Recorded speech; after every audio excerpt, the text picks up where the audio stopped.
Hey guys, Rochelle here with Amethyst Ascension. So today I'm going to be doing the first week's work in the Channeling the Divine Feminine work that is hosted by the beautiful Courtney over at Erie's Witchcraft.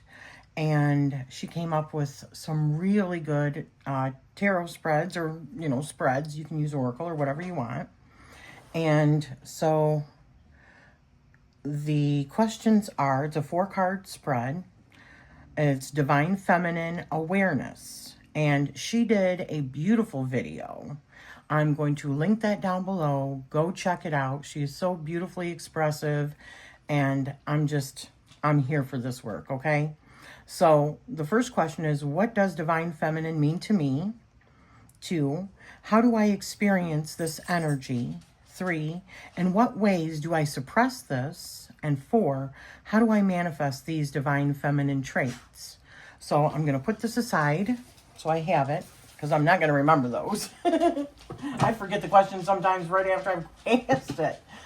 Oh, the joys of menopause, right? So let me turn this on. And I'm going to be using a Gothic Tail Tarot deck, which is one of mine, available on Make Playing Cards. And I'm going to be using Fearless, Fight Like a Girl, Oracle deck by Angie Solins and Bente Schlick. And this is a U.S. Games. I thought that was kind of appropriate.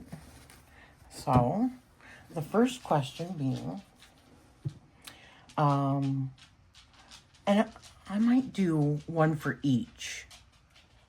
Yeah, I think I'll do one for each thing. So, what does Divine Feminine mean to me? What does Divine Feminine... just shuffle this a couple of times. What does Divine Feminine mean to me? What does Divine Feminine mean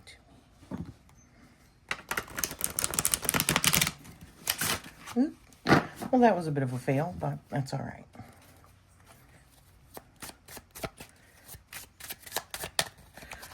What does Divine Feminine mean to me? Oops, there we go. Oh. Okay, let's see what this says. Let me see if I can shuffle this one.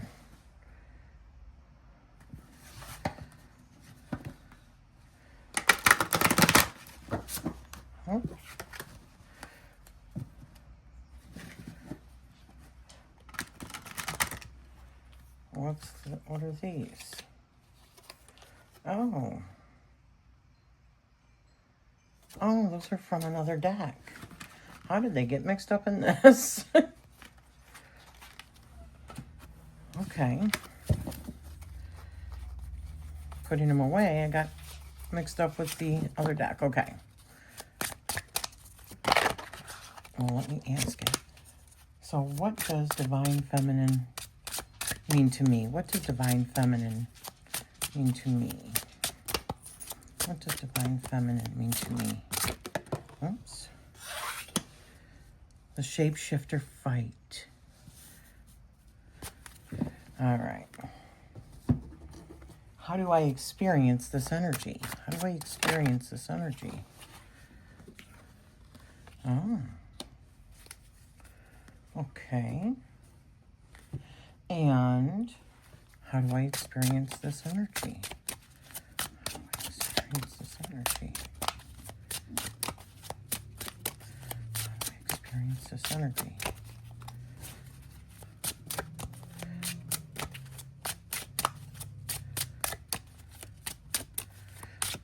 Come on.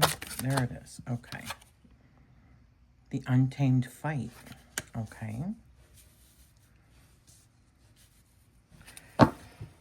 And in what ways do I suppress this? In what ways do I'm sorry. In what ways, because I got a phone call, sorry. In what ways do I suppress this? I'm going to do this top one. Yeah, gosh, that makes sense. I don't need that there. In what ways do I suppress this? In what ways do I suppress this? In what ways do I suppress this?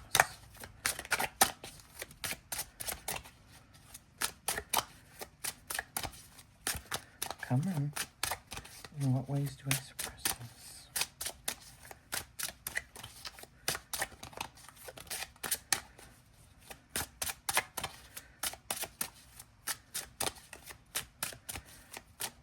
What ways do I suppress this?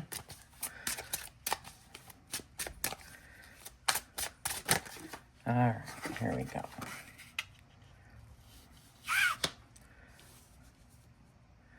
The rooted fight. And the last question. How do I manifest these divine feminine traits?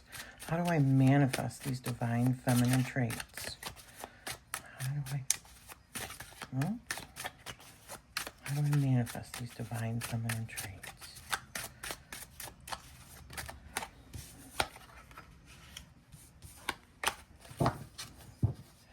Okay. And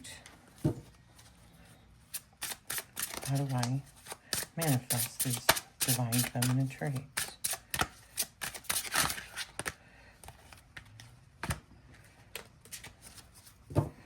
All right. So what does divine feminine mean to me? Yeah. I feel like we are so out of balance. I feel like there has been so much loss because of a lack of divine feminine. That is at the forefront. You know, I was having a conversation with Courtney earlier today, and it brings me to tears because I'm just like so furious, right? And when I get angry, that anger is from pain. So that's how I express it, is I get angry. That it's easier for me to deal with it that way. And then that anger turns into such frustration that it just makes me cry. You know, that's like the only time when I cry. So anyways, I do feel like we are so suppressed that our society, the way that women are pitted against women, and the way that women pit themselves against women, it is devastating to me. And I do see it. So I feel like it's still there. But I am so focused on what I've lost, or what I feel like we as a society have lost because of the lack of balance with the divine feminine, that it feels like the Five of Cups, most definitely. Sisterhood does mean everything to me. Let's see what this says. I might need my glasses. The Shapeshifter Fight. 6. This is what it says.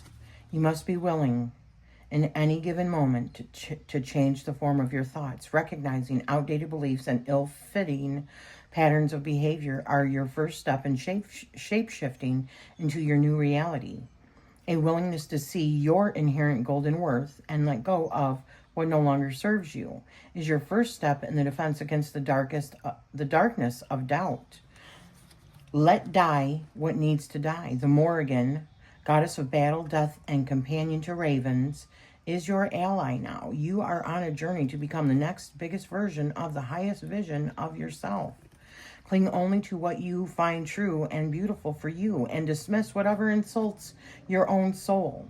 You can shift the shape in your life when you become ruthless about what you deserve, absolutely, and treat yourself accordingly. Oh my gosh. Boy, is that just so on point. Why? Because I think if we are on a growing journey, then we are shape-shifting, right? And I have been on a healing journey for the last like 3-4 months. And my sister and I are going to be doing a video, starting a video. There's going to be more than one probably, here very shortly about, you know, this very thing about sisterhood and growing out of a certain state of mind. So that was very apt. So the second question, how do I experience this energy? How do I experience this energy? And it was the Six of Swords. Yes, I am moving away. I am moving away from this right now with this work. I am moving away from the feeling of loss and feeling like my fire again and my brightness again, because I have felt very dulled and not at my best over the last couple of years. And I'm now starting to come out of it, and with that is just radical acceptance and radical love for myself. And if somebody misunderstands what I have to say, well, that's on them. That's not on me. That's on them. So moving away, and that also kind of fits with that as well, right? So let's see what this says. The Untamed Fight. 4, how do I experience this energy? It says, untame yourself right freaking now. You weren't born to pay bills, count calories, and buy stuff. Your soul is a wild creature, and it needs space to express itself fully. Get into nature, swim in a river, lie down in a field of flowers, spend time watching fish or petting your cat. Sit with your spine against a tree and let it whisper its stories to you, soul to soul, sap to blood. Any activity that puts you into your wildish nature will help you cultivate your sovereignty. Strengthen your will and enliven your confidence. Don't fight the wolf that lives within you. Embrace her. Exactly. Now is the time to rewild your life. That is what this month is about. If you've known anything about me, and from the time that I started my journey on YouTube, but it was much earlier than that, I am all about empowerment. I have never, ever tried to take anybody's voice away. I have tried to empower them to use their own voice. So, yeah. We're going to be talking more about that as well. So, the third one. Divine feminine, in what ways do I suppress this? So, in what ways do I suppress this energy? Man, my sisterhood, this is where this energy is what it's talking about, where I feel this loss. I don't in my sisterhoods. We talk about anything and everything. That's why it's so important to be able to trust the people that you are in personal relationships with, because if you can't trust that they have your best interest, they no longer are in my inner circle. Okay. And it's not even just that I think that they have somebody's bad interest, but if I think that they're so wounded that they're willing to make you look bad in order to try to lift them up, that's not the kind of relationship that I want, because what I have talked about is also like female going after female, and that's what I hate, right? But in my circle of friends, we support each other. We lift each other up. We watch each other's stuff. We buy each other's products. We promote each other's videos. We support each other in our life things, everything. Because that's what real friendship is. That's what being a loving, supportive person is. So I suppress these emotions when it comes to my girlfriends. You know, that particular close-knit group that I have. It is everything to me. And they have been there through thick and thin with me. And I think it's so important to find the right people to be in sisterhoods or brotherhoods with. The ones that are there with you, thick and thin. You know what I mean? So in what ways do I suppress this? The rooted fight, 32. Let's see what that says.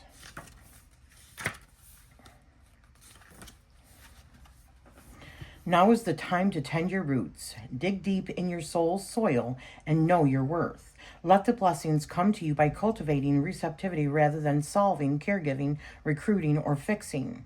Tree Mother doesn't run around the meadow offering shade to anyone who passes through, nor does she seek out squirrels or birds to shelter. She doesn't conjure rain or sun to bless her. She simply is, allowing all nature to come to her. Do the work to discover your inherent worthiness. Root down deep into it. This will give you the confidence to know that what passes by you is not for you. If the door doesn't open, it's not your door. What is for you will come to you simply by the power of your vibration. It is the rule of nature, the law of attraction. This is rooted, grounded receptivity at its finest. So yes, I think that for me, suppressing this energy is one of the problems that I have had, is that I see this energy all too often, right? And, oh, sorry, I thought that was something. Rather than try to move beyond it, or, what's the right word? Rather than try to not move beyond it, but rather to be able to focus on other things, I still focus on it. It's telling me to stop.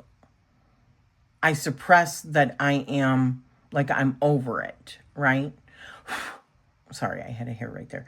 But I am. I'm still working on it. I am a work in progress just like everybody else is. So it's saying to dig deep, right? Dig deep into where a lot of this stuff comes from. And I do think that that also comes from, like, past life stuff. And just early life trauma. And for someone to, you know, think that just by watching somebody on social media that they don't have their own share of trauma, I mean, really? Really? I don't really know anybody that doesn't have their own trauma in their lives, right? And the best way, so when I say that somebody should be doing even like shadow work, which is what I feel like that is talking about, I think every single person in the world should do shadow work, because that is how we become the best human beings that we can, is because through shadow work, we can integrate those parts of us that we thought that we were not supposed to be able to express or feel or embrace, because we've been told to suppress it, or that, you know, we have to be a good little girl or good little boy or whatever. But no, we need to see things for how they are, including how we are with other people. Right? So that comes down to me and doing my own shadow work. So when I say that I think it, you know, that somebody should do shadow work, I'm not pointing fingers at one particular person. I think that everybody should do it, including me. And I do it all the darn time, okay? All the time. Not just with tarot. Not just with tarot. So anyways, the fourth one, divine feminine awareness. So how do I manifest these divine feminine traits? The world. Yes. Whatever I focus on, that's what I am manifesting. So when I am focusing on this stuff and the loss that I feel, and I do feel it. Oh my God, I feel it. I feel the imbalance. It frustrates me. It angers me. That's what creates my world. I do believe that. I really do. So I am my own worst enemy in that situation, and why I need to continue to do shadow work on myself because I got issues. But like I said, I don't know one person that doesn't. And through shadow work and you know, learning to know thyself and listening with compassion instead of listening to respond to somebody, it's teaching me. It's teaching me, but I am a work in progress. So it does manifest my world. And what's this one? The Wandering Fight 17. Wandering Fight. Wandering is your friend right now. Let yourself suspend your disbelief and unplug from all you think is certain. Enter the forest of the unknown. Though it can be uncomfortable for the mind, the soul thrives in the unknown. Yes, shadow work, that's what I was talking about. The mind can only anticipate the future based on its past experiences, but the soul has no such limitation. Right, hence like the past life stuff, all that. The mind will measure the probability of your success in any given new direction, but it will limit your potential as it struggles to keep you safe, anticipating the possible dangers. Exactly. This keeps you fenced inside the narrow confines of the known. Instead, as you reach for a solution to a problem or a new idea, vision, physical condition, or relationship, the soul needs space to wander without any specific destination or definition of what comes next. Not all who wander are lost. It's time that you let yourself go to discover you are found. So, and you know what, I've said that many times too. I don't believe that there are experts in anything. That's just my own personal belief. I believe that when we tout ourselves as an expert, that's not a good thing, because I feel like that we have lost sight of the fact that we still have a whole lot to learn when we do that. And so for me, I realize that whatever I continue to put my focus on, that creates my world, right? But when I listen and observe and interact from a place of compassion and understanding, or wanting to understand, you know, by asking the questions and finding a connection and correlation between things, that I am still seeking. I'm still seeking for answers, and it's okay not to know those answers and to just keep on wandering. The wandering part, or the seeking part, is my friend, because it is, for me, it's all about learning who we are, right? That's how I feel. That's my spiritual beliefs. You don't have to believe like I do. I'm not telling you that you have to believe like I do. That's how I believe. So, gosh, this work is so important to me. It is like the most important work ever. Because, and I was talking with Courtney about this, I almost, and I'm not saying that this is coming from a healthy place either, I'm not, but I almost feel like it is more of a betrayal when another woman comes at you in certain situations than a man. It's almost more expected, and I'm sorry, it's not a man's fault either. I'm definitely not saying that. I'm just saying it's coming from my own experiences and the things that I've gone through, like abuse, history of that as well. I don't know many women that have not been in abusive situations of some form or another.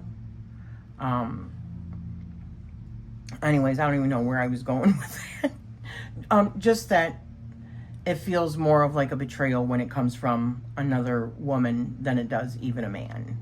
And it is like, I think, a sisterhood wound, or, but I do feel like that comes from, I think that women have been pitted against women in many situations. I mean, like, if a man is cheating on his wife with another woman, the wife goes after the other woman, or the other woman, and I just don't understand this. It should be the man that is held accountable. not the other woman. So, I don't mean to say that either. I think it just depends on the situation, but the other woman might not know about the other situation either. She might not know that the guy's married, and for the wife to go after the other woman, it's just wrong. They should be going after the person that they're in the relationship with. But all too often, it's women that get into these cat fights over a man, and I just think that is disgusting. Why? So anyways, these are all things that we're going to be addressing. I got a lot of issues around this kind of stuff. So I definitely need this work.